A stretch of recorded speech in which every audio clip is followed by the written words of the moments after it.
नमस्कार प्यारे स्टूडेंट, आप सभी का स्वागत है हमारे यूट्यूब चैनल लेट्स डिस्कस में। प्यारे स्टूडेंट, जैसा कि स्क्रीन पर देख रहे हैं, आज हम डिस्कस करने जा रहे हैं क्लास 9 का विषय हमारा सामाजिक विज्ञान होगा, जो कि वर्कशीट नंबर 26 है और ये 7 सितंबर 2021 के लिए है।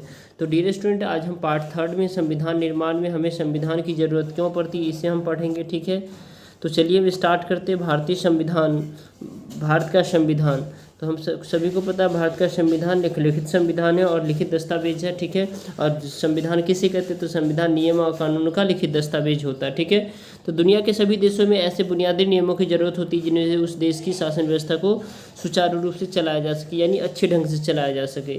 यहाँ तक कि किसी भी सरकारी या गैर सरकारी संगठनों को चलाने के लिए कायदे कानून अपनाए जाते हैं, यानी किसी भी सरकारी या गैर सरकारी संगठनों को चलाने के लिए क्या होता है, कायदे कानून की ज़रूरत होती है।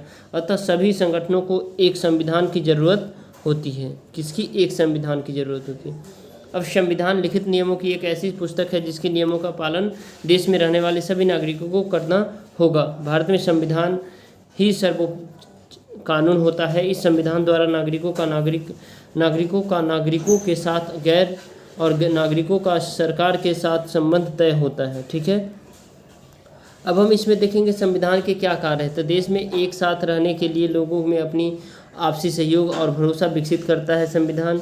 देश में सरकार कैसे बनेगी, कैसे काम करेगी, फैसले लेने का अधिकार किसी को होगा स्पष्ट करता है, और सरकार के अधिकारों की सीमा रेखा तय करता है तथा नागरिकों के अधिकारों को स्पष्ट करता है, और सभ्य समाज के गठन में लोगों की आकांक्षाओं को व्यक्त करता है।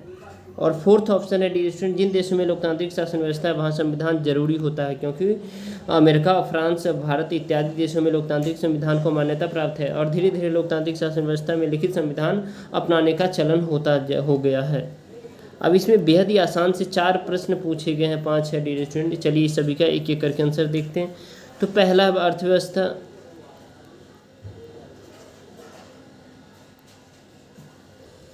क्वेश्चन नंबर हमारा फर्स्ट है, संविधान किसे कहते हैं।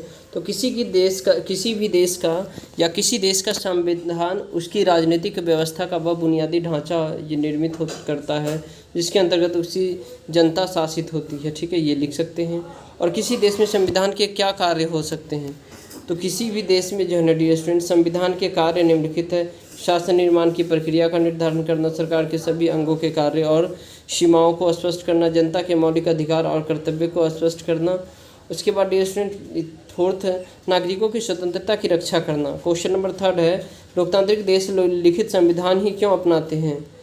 क्योंकि लोकतांत्रिक देश में जनता की भागीदारी महत्वपूर्ण होती है और लोगों के अधिकार और शासन प्रक्रिया आदि की स्पष्ट व्याख्या लिखित संविधान के इस माध्यम से अच्छे से की जा सकती है। इसीलिए ज़्यादातर लोकतांत्रिक देश लिखित संविधान ही अपनाते हैं, और उदाहरण के लिए अमेरिका, भारत और फ्रांस। क्वेश्चन नंबर 4 है, सरकार के अधिकार की सीमा तथा नागरिकों के अधिकारों की सीमा में क्या अंतर है। तो सरकार को संविधान द्वारा शक्तियाँ प्रदान की गई है, इसके साथ ही नागरिकों को भी अधिकार प्रदान किए गए हैं जिसकी जिम्मेदारी भी सरकार पर आती है। अर्थात सरकार नागरिकों के अधिकार को छीन नहीं सकती है, यहाँ को लगाइएगा। ठीक है, वो छीन नहीं सकती है। जैसे शिक्षा का अधिकार हर सरकार को शिक्षा प्रदान करने को कहता है। ठीक है, क्वेश्चन नंबर लास्ट है और बहुत ही इजी है। ठीक है, अपने अनुभव से बताओ कि क्या आप भी नियम का पालन करते हो। हाँ, मैं भी ट्रैफिक नियम का पालन करता हूँ और संविधान के नियम का पालन करता हूँ। संविधान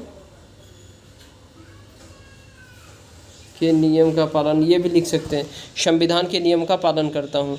तो डियर स्टूडेंट, आपको ये वर्कशीट अच्छा लग रहा था, इस वर्कशीट को ज़रूर लाइक करें।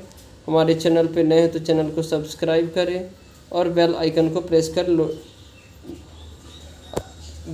प्रेस करके आप जो है ना नोटिफिकेशन के लिए बटन को दबा लें। ठीक है, तो चलिए फिर मिलते हैं नेक्स्ट वर्कशीट में। Bye bye, take care, have a nice day.